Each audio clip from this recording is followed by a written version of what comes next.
I'm here, my name is Tom Mitchell, just to introduce a number of people who have interesting things to say about Randy. But before we get started with that, let me just introduce some of Randy's family who are here today. His mother, Barbara Bryant, is here.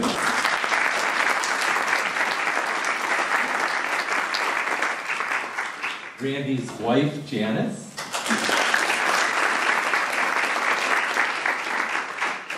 Their daughter, Claire Bryant Lama. And her husband, Prashant, I believe is here. Their other daughter, Elizabeth Bryant.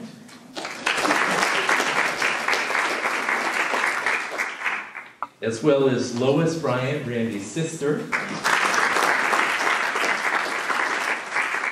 Lois's daughter, Rebecca Chen. So his family is well represented. In addition, he does have even more family. Unable to be here today are Randy and Janice's son, Jacob Bryant, as well as his wife, Jeanette Park, and Randy's sister, Linda Valentine. But it's great to have so many family here to help us celebrate all the wonderful things Randy has done as dean, and to wish him well in his next steps. So, as I mentioned, I'm here primarily to introduce people who are going to talk about Randy, but I can't resist the opportunity, since I have the floor momentarily, to just tell you all that Randy has really been an extremely effective dean and kind of a role model. The dean, of course, really sets the tone culturally for the school, and also in terms of leadership, directions, and style of management.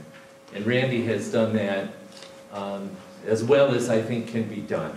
It's a tough job, but he's done a great job at that. The evidence that I can tell you is that during the 10 years that he has been dean, it really has been a time of wonderful growth, both in volume but also in quality within the school. For example, we now have hundreds more master's degree students than we had when Randy began serving as dean. There's been a tremendous growth in academic programs, especially at the master's level. There's also been a growth and growth in diversity of the areas in which the School of Computer Science is invested. And in particular, there are two new academic departments within the school. The Department of Machine Learning, which got created under Randy's leadership, as well as the Department of Computational Biology. So that's another indicator of the type of growth that occurred here under Randy's leadership. So there's much more to say about that, but I'll let most of the other speakers have a turn. I just wanted to give you a couple data points there to get you thinking. If you've been around here for the last 10 years, you can think for yourself of the tremendous changes that have happened under Randy's leadership as dean. So let me begin by introducing our Carnegie Mellon president, the 9th president of Carnegie Mellon, Subra Suresh, who will have a few remarks. Thank you, Tom. Of all the people who are going to speak here today, I probably have known Randy for the least amount of time. So I will keep my remarks brief. But in the brief time that I've gotten to know Randy, I've been extraordinarily impressed. I've not only interacted with him on campus, but he and I sat through a 2 full-day meeting exactly 12 time zones away earlier this year. And I saw firsthand the precision with which he dissected some of the issues that came before our committee, which was very impressive. Let me also welcome Randy's family here, and I'm glad that if not all of you, many of you are able to join here today. The speakers to follow will say a lot more about Randy than I can with first-hand experience. But let me offer a few perspectives from different angles. Tom mentioned the diversity of the computer science department has grown under Randy's leadership by having 2 extra units that have been created under his tenure. The incoming undergraduate class in the School of Computer Science at CMU will have 40% young women, which is remarkable for a School of Computer Science. In fact, if you go to Washington and talk about the issue of diversity in education, especially in STEM fields, especially in computer science, one of the first things you will hear is computer science as a bad example of not being able to attract enough women. And this School of Computer Science is a leader in, at the highest quality in the most competitive environment. So the incoming class had 6,000 applicants for 138 seats in computer science. Being able to attract 40% top young women to come to this department is a remarkable feat. So I want to congratulate all of my colleagues in computer science, and also want to congratulate Randy and his leadership, for his leadership on that count. The second point is, I think, one of the other comments that you hear, especially in Washington, because a lot of our funding in computer science comes from Washington, between DARPA and NSF. Other comments that you hear is that, especially with respect to academia, people get so busy in what they do, they either don't have the time or they don't want to take the time for national service.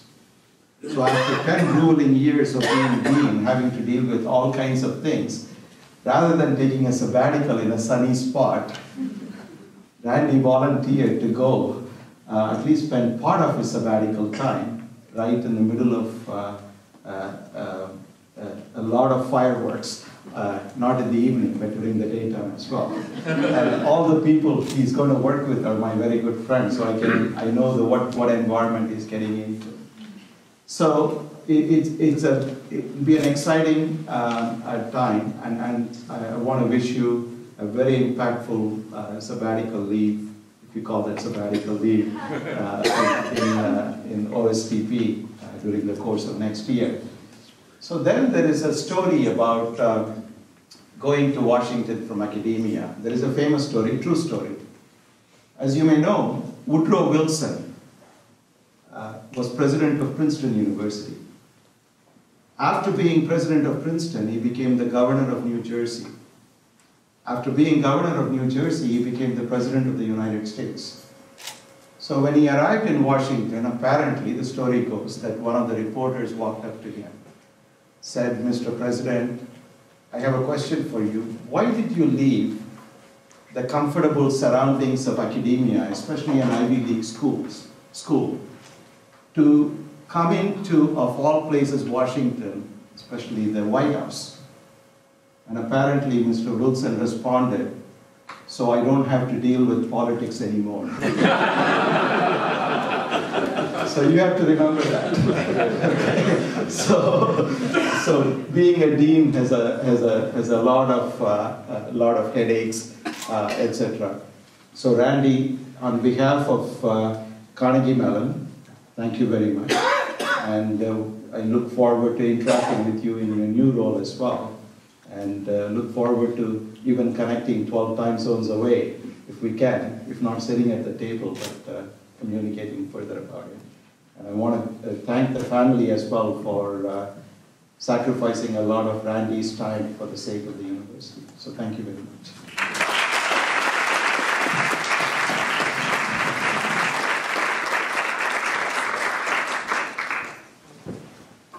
Thank you, Dr. Suresh. I'd like to now introduce another dean, Dean John Lehoczky, who is the dean of the Dietrich College of Humanities and Social Sciences. He's also our new incoming interim executive vice president. John. Thank you. Thanks, Tom, and good afternoon, everyone. As Tom said, I am John Lehoczky, and I'm the current dean of the Dietrich College for 10 more days. Both Randy and I are flaming out as CMU deans at the end of the month. I'm crossing my fingers that we're not the male version of the final scene of the movie Thelma and Louise. You never can tell, Randy. We've served together for 10 years as deans, and it's really been a great pleasure for me to be a fellow dean with Randy. So due to the scheduling of the event, only a few of our dean colleagues are able to attend, and I was really the lucky one who was selected to offer a few remarks. Most everybody here is in the broader SCS community, and you already know about Randy's personal accomplishments. I actually wanted to talk more about how being a dean a CMU dean is really a much broader position. It's one who is a university officer and one who gets involved in the highest policy matters of the university. And especially given the critical role of computer science in this university, it's incredibly important to have a dean of SCS play a statesman-like role in guiding the university in these technology areas. And Randy's really been outstanding in working with individual colleges on just a huge array of projects. I'm amazed at the way in which he's able to engage really all over campus in helping the whole campus to build programs. For Dietrich College in particular, we have great partnerships in machine learning. We have partnerships in HCI, particularly in the science of learning.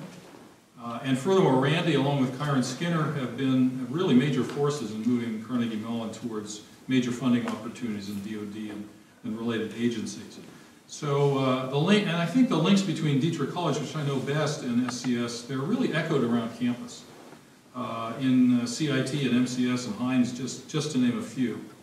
Also, at the arts end of the spectrum, Randy's been instrumental in improving or developing the BXA program, specifically the Bachelor's of Computer Science in the Arts, which is a new and exciting program that we've had. One of my colleagues, Jim Garrett, put it well when he said, quote, while Randy and I worked together for just a year and a half, that's Jim's tenure as dean, he's been a great partner during this time.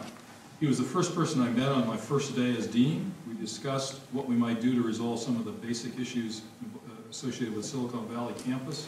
He was very helpful and cooperative in getting these issues resolved, which was a great example for me. He welcomed me to the group of deans, and he's continued to be an excellent source of advice. And that really, I think, extends across the entire dean group.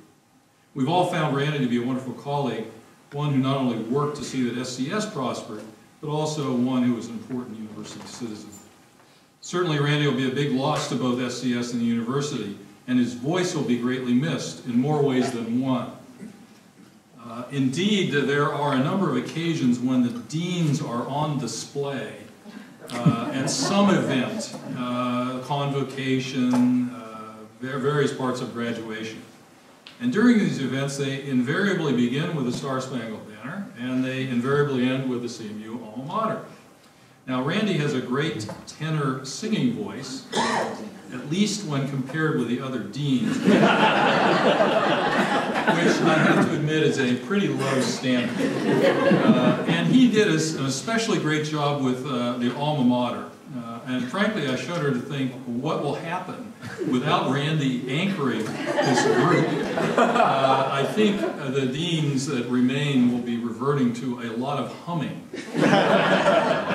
So in conclusion, Randy, congratulations on your years as dean, your great contributions to both SCS and the university. You should really be justifiably proud, and we wish you all the best in the future, next year at OSTP and back here on the SCS faculty.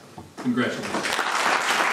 SCS has been remarkable for its out-of-the-box thinking since 1950s, taking big bets in defining the future of computer science. In the 1950s, Alan Perlis created the first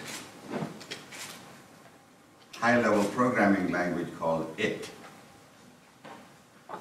And Newell and Simon invented artificial intelligence. In the 60s, CMU created one of the first computer science departments with Alan Perlis as its head. Alan Perlis was perhaps the most colorful figure in computer science that I have known. I went to him one day and said, "Alan, you don't seem to have any faculty meetings." And he said, "I never have faculty meetings. I believe in hiring the best minds and leaving them alone to do great science. Why waste their time with faculty meetings?" So in the 1970s, we had a flowering, as you know, when George Hub was the head of the department. We had speech understanding, image understanding, we had the first laser printer, and we had built the early multi-processor computers of C.MMP, CM Star. Dan Suresh is here somewhere. And he is the pioneer who built at that time these multi-processor systems. The paradigms he invented at that time are still referred to today. In the 1980s, we pioneered in robotics, campus-wide computing project, and Center for Machine Translation. The driving forces behind these activities, like Jim Morris. Jim, are you here? Not yet. Jim Morris and Jaime Carbonell are still here. In the 90s, we had Jim Morris and Randy Bryant providing the leadership to create HCI and an Entertainment Technology Center. The last decade has been a remarkable decade of big bets on big data. Randy was at the forefront of this transformation. He developed the vision for a School of Computer Science around the fourth paradigm of scientific discovery, called the data-driven scientific discovery. In case you don't remember the other three, they're the experimental science, theoretical science, and computational science. This was the fourth paradigm, and it was so called by Jim Gray, who was one of the early discoverers of the idea of fourth paradigm. Randy established the departments of machine learning and computational biology under the leadership of Tom Mitchell and Bob Murphy. As you know, both of these departments happens to be big on big data. Right.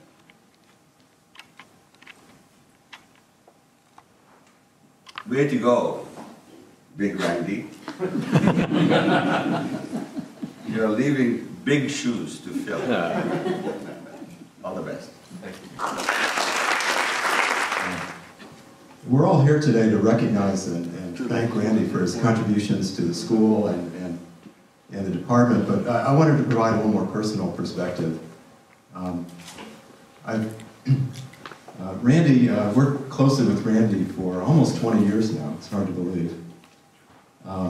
And during that time, he's been an amazing collaborator and a wonderful partner who's had just a transformative and powerful effect on my own professional career. And I can say it's completely different and much better for having had the chance to meet Randy and work with him. And it started back in '96. Randy and I were teaching this course called Computer Architecture, which was this watered down version of architecture that was supposed to serve as the computer systems core course. And things weren't going well. Students hated the course, TAs hated the course, we hated the course. And it really bothered us because we couldn't figure out what the problem was. We were using a good textbook, We were very dedicated teachers. We thought the material was interesting, but it just wasn't going over well. I mean, our FCEs were about 2.8 out of 5, which is pretty bad. I was getting feedback, FCE feedback from students. The one that really sticks with me is, it was a C expression. That was the entire comment, and it said, "Researcher not equal to teacher." Semicolon. Yeah, that really hurt. Although I was happy that he got the syntax correct. So he did learn something. And another indication that things weren't going well was in the annual FCEs, since we were co-teaching, there were, each of us students had to fill out FCE forms for each one of us. And so, one student wrote on, I guess it was, I don't know, one of our FCEs, he said, "I don't understand why I have to fill out 2 FCEs, there's only one professor in this course." So we were making such a small impact on the student, we didn't even realize there were 2 of us. So anyway, it wasn't going well, and it really bothered us, and so we were racking our brains and trying to figure out how to fix this. And I don't remember all it gradually occurred to us, there's kind of this epiphany, that the problem was that we were teaching students how to build computer systems, when in fact very few of them would ever build systems. However, almost all of them were going to program systems and use systems. And so we thought we'd try something new. We thought we'd just change the perspective. And instead of teaching systems from the point of view of a builder, we would teach it from the point of view of a programmer. So we started incorporating some of these ideas into this architecture class incrementally, and things got better. You know, we could tell the students were more engaged.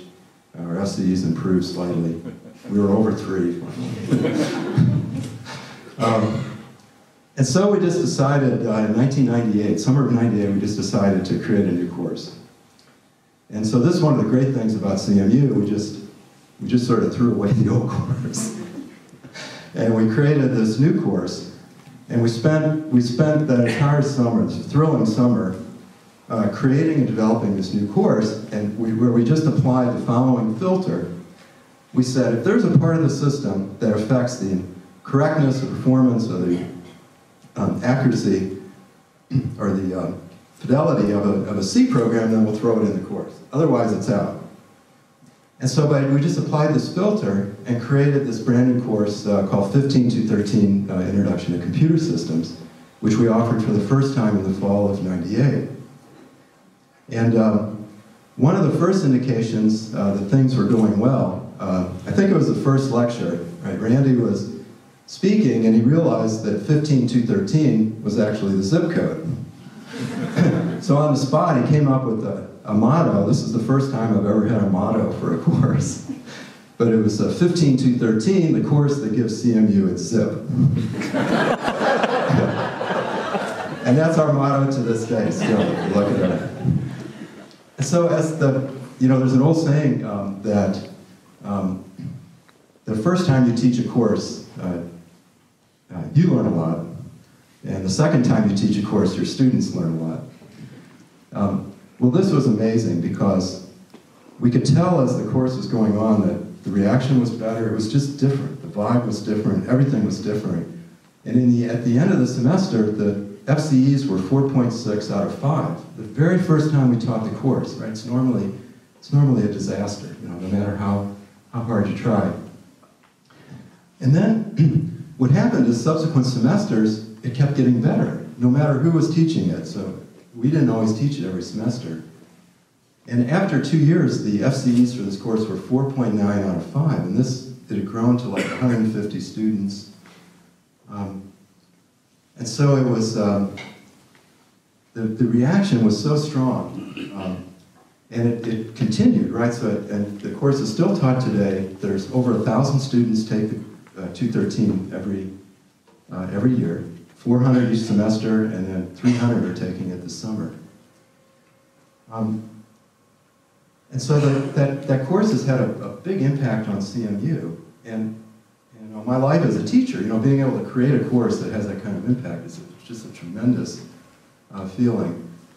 But also, after about 2 years, we realized that there was something, that the reaction from the CMU students and faculty was so good that we started to realize that other people around the world could benefit from this too. So we made the unexpected and probably unwise decision to write a textbook, which we then worked on for 2 years and published in 2003. Since the book has been really well received by the community, it's been adopted by hundreds of schools around the world. We're currently on the 2nd edition, and we're working on the 3rd edition this summer. We have a Labor Day deadline. And both of those things, that course and that textbook, Randy and I have worked together so closely to produce this. And I've been very blessed to have such an incredibly talented, conscientious, and smart collaborator. And I mean, a couple stories you probably don't know. When we started 213, and began right before class started, Randy got pneumonia. And he's so conscientious that he never even mentioned it to anybody. He was getting up out of his bed and working on these lectures and dragging himself into class to give these lectures. It was very important. It was the very first time we'd offered it. And so I began to realize I had a very special partner. Another example of just how smart and conscientious he is. As we began production of the book, we finished the writing and the publisher was beginning the production process. Our editor came back and insisted that we had to add a new chapter on processor architecture, which we didn't teach in 213, but which was in sort of the existing courses that we were trying to replace. And so to provide a transition, the editor insisted on this chapter. And so Randy, in the middle of producing the final copy of the book, just decided to write this chapter on processor architecture.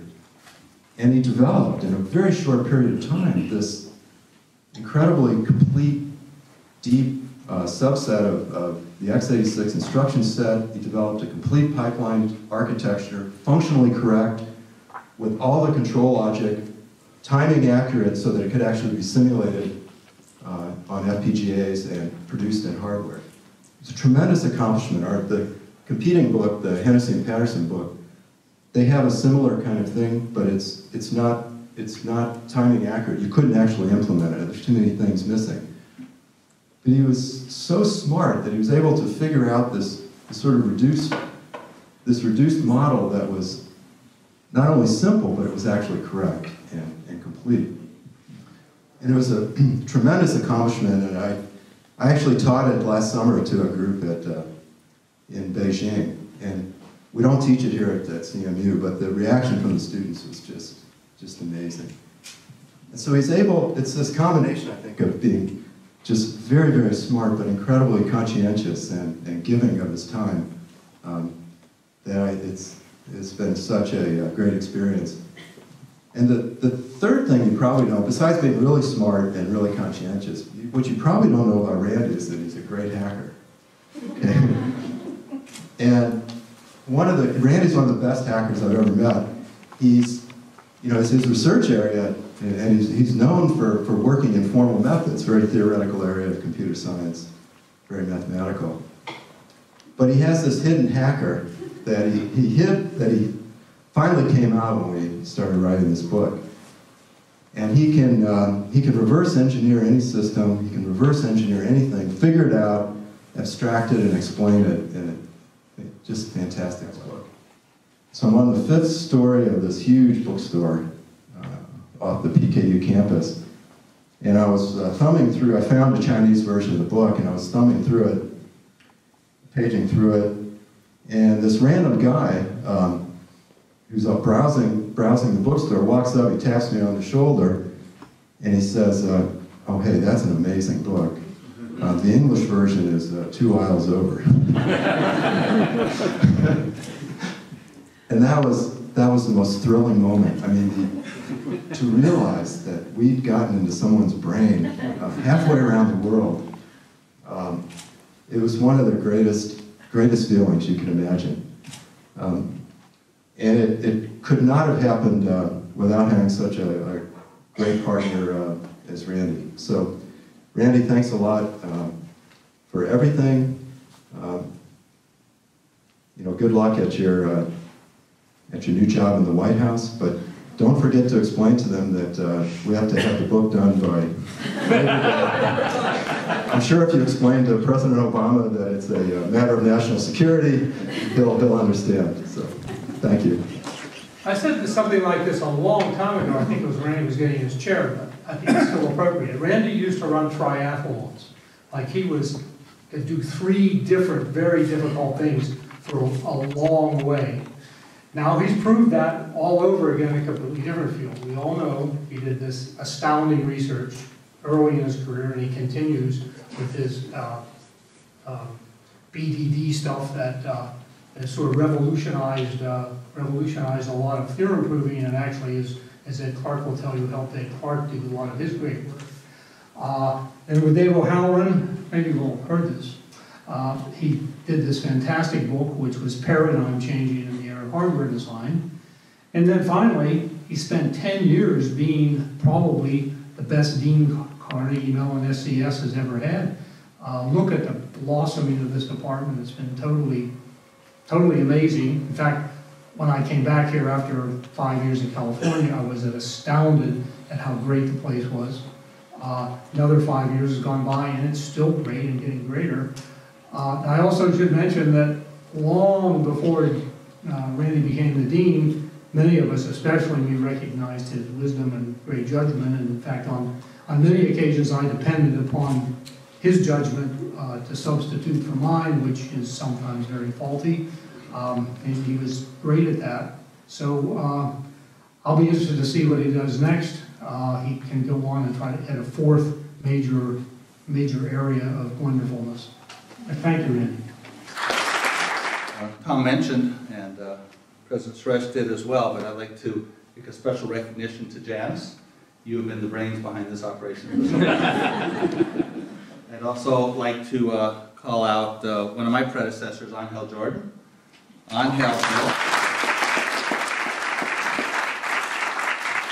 I don't think there's anybody who is as important in the creation of SES as the country's first standalone college, and I guess really someone's only standalone college in computer science. And in retrospect, we know what an important step that was for CNU, but at the time it involved taking, you can correct me, Angel, but taking robotics out of engineering college, and taking computer science out of the science college. And it was a very controversial thing, and it was very important. And I think there'll be more opportunities to think of the evolution of SES at the 25th anniversary, which I guess is coming up soon. But Angel, thank you as well.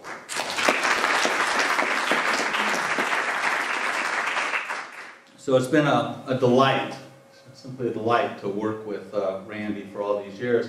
We've mentioned his role as dean. He was also, of course, department head of the Department of Computer Science for, I think, five years before that. And I had the pleasure to interact a lot with Randy in both of those roles. And his role as a dean has been every bit as important as what has been described, but his role as a scholar, as an educator, and as I think an intellectual leader for all of us as we think about where computer science has gone and is going at CMU cannot be overstated. It has been an extraordinary decade under Randy's leadership, but I want to emphasize the degree to which it wasn't just a walk in the park. If you go back 10 years, we were still, as the School of Computer Science, we were still recovering or dealing with the dot-com collapse. Our number of applications had gone tremendously far down. The space needs of the college were profound. The intellectual standing of the School of Computer Science as being #1 in the nation was more up for grabs. And it's easy to look back and think it was all a straightforward path, but as President Suresh had indicated, we've come a tremendous way, and it was swimming a bit against the stream. We have the most number of applicants that we have ever had. We are undisputed, in my opinion, which of course is completely unbiased, the best computer science college in the world. And it's been a tremendous part of CMU. The School of Computer Science has been built on the image not only of studying the theory and the development of computer systems, but in dealing with all of the phenomena that come out of computers. And that puts a hugely larger agenda in front of us. And the School of Computer Science is unique in the world in having risen not only to being a great department of computer science, but to being the important college of computer science that it is. Before asking Randy to come up, John and I did not compare notes on this, but I too was struck. I would say there was over 100 occasions that I was on a stage, and the only person who knew the words to the alma mater was Randy Bryant.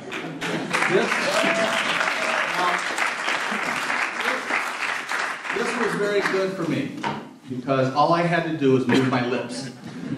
And if you think about it, that's not the worst attribute for a dean. Somebody that when you don't know quite what to do, just move your lips, get next to Randy, and it'll be okay. Randy, thank you for all you've done.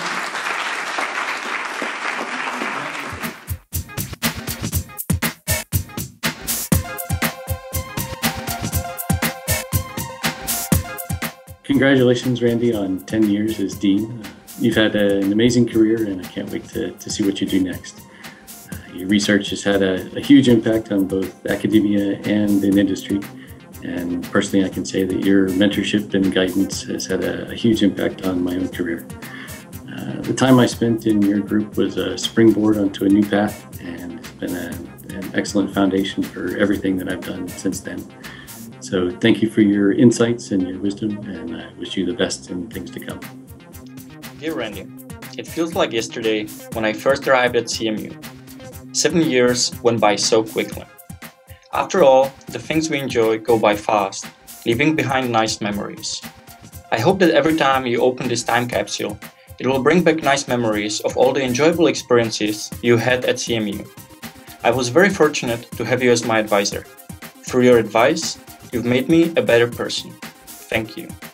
I wish you all the best in your future endeavors and hope that whatever you do, it is fun and you're left with nice memories. Thank you, Randy, for your mentorship over all of these years, for your leadership of the School of Computer Science and the broader computer science community, and for being an inspiring role model for me and so many other people. I wish you a fun and productive sabbatical year and all the very best for the future. Hi, Randy. I wanted to send you my regards and best wishes for the next leg of your amazing journey. I was privileged to have you as my advisor at CMU. I'm still using the lessons in my research. I look forward to more research collaboration with you as you transition to your next role. So thanks again and all the best wishes. It has been over 16 years since I graduated from CMU, but working with Randy has given me the skills and confidence to work on a broad set of computer science problems ranging from formal verification to systems and storage. Randy has been generous with his time and with his wisdom, and it has been a privilege to have been his student. Thank you, Randy. I don't think when I arrived here in 1984 I ever imagined I'd be 30 years in any one place. But on the whole, it's been really a great experience. I've loved being in Pittsburgh, I've loved being at CMU, and I've loved the opportunities I've had. My father used to say it's good to change jobs just to sort of not always do the same thing. And one of the great opportunities for me is I feel like I have changed my job several times. So when I got here, it was research, research, and research. Those were my priorities. And it was a wonderful environment. I had fantastic students and felt like there was just a real flourishing of activity and thought and great collaborations here. And then along the way, we sort of got the religion about undergraduate education in computer science. It's a long story. It involved certain threats from our president at the time and things like that. But we really picked it up. And in fact, what happened was some younger faculty came in and started doing a pretty good job teaching courses and shamed some of our more senior faculty, including me, into doing a better job. And that led to this work that Dave described to you, which really was really a wonderful experience for us of developing a new course that the students liked and that the students talk about, and then leading to this textbook project that still goes on. And this third edition is one of my, I was just in the airport last night waiting for my delayed plane, editing text for this chapter. So anyways, it's been remarkable to have that ability to do a course, get very involved in the undergraduate curriculum at many levels, teach courses, not only this one course, but I've taught a fair number, and have a collaboration with somebody like Dave. And then I became head of the computer science department under Jim Morris's tutelage, and that gave me more responsibility, especially for the faculty, making sure they were hired. We hired the right ones, we recruited them, that we did all the promotions and sort of the whole mentoring. And that was my taste of serious leadership that I found I really enjoyed being able to contribute in that way. And then finally to become dean 10 years ago. 10 years and 3 months ago, in fact. And that's been a whole nother level of opportunity for me in many ways. And so just to tell you how it's been different, well, first of all, I went from being head of a department to looking over what at the time what started as 6 and then expanded to 7 different academic units, covering areas for which I had very little training or background, but found fascinating nonetheless. Computational biology, human-computer interaction, robotics, language technology, software engineering, and machine learning especially, as a sort of very new and different area. And the opportunity to just see what's going on there, to be sort of welcomed in and invited into the inside on a lot of these activities has really been, to me, very intellectually rewarding, and part of the reason I really like to be here. And the other thing it led me to is a whole other kind of level of people with whom I was interacting. I remember the first Board of Trustees meeting I went to, and I kind of went, whoa, these people are running the school, and I didn't even know them. And also dealing a lot with sort of alumni. And it took me a while to catch on, but over time I began to really appreciate how much fun it is actually to go to the alumni events that we hold in various parts of the country, mostly in the summertime. And interacting with these people, and part of what I figured out was, well, the students who really hated CMU don't come to these things. So mostly what you get are the people who really liked it, and they really liked the fact they went to CMU, and they want to talk to other CMU people. And so it's just been a lot of fun to see our students go off and be successful, and be able to point to fairly concrete ways in which their CMU education contributed to that success, and that feeling that we all get as educators. We like to really think that we have impact on people, and to see that in such a direct way. And then also to be involved in some more sort of strategic thinking, both at the school level and the university level.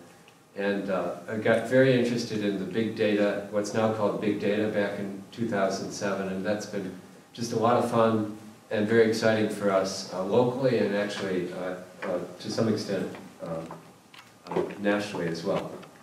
It's also been a lot of fun, just as I mentioned, to see all this stuff going on. Getting a ride in Boss as it drove around, and I remember especially it was not a very comfortable ride in that thing. It would go.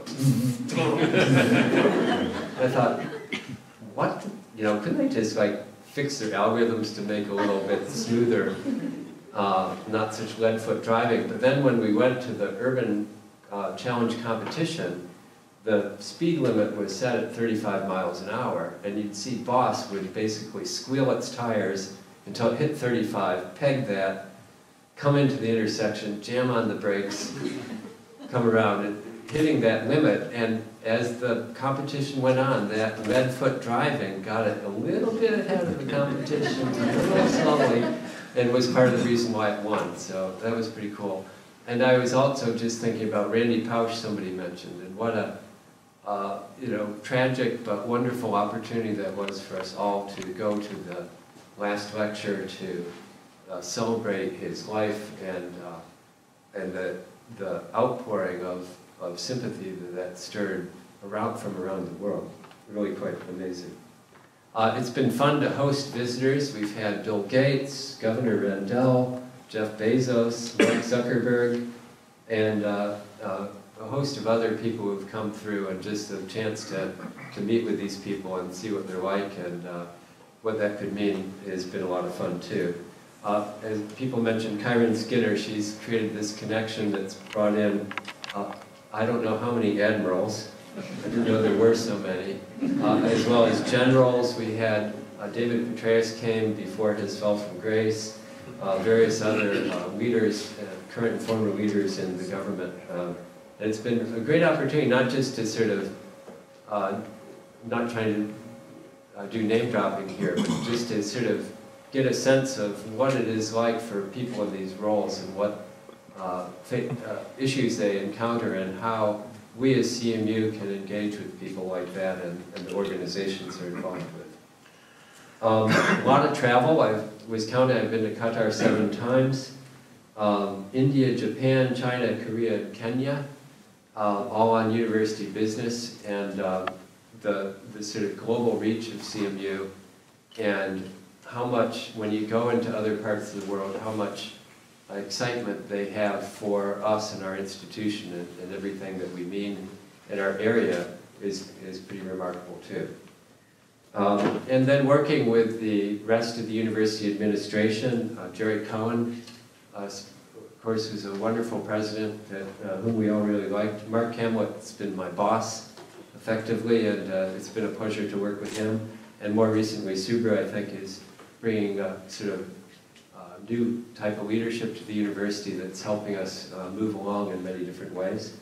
As well as the other deans, we have a very collegial collection of deans. We get together around once a month at local places that serve alcohol. And, we call it our assessment activity. And actually a lot of real business gets conducted there.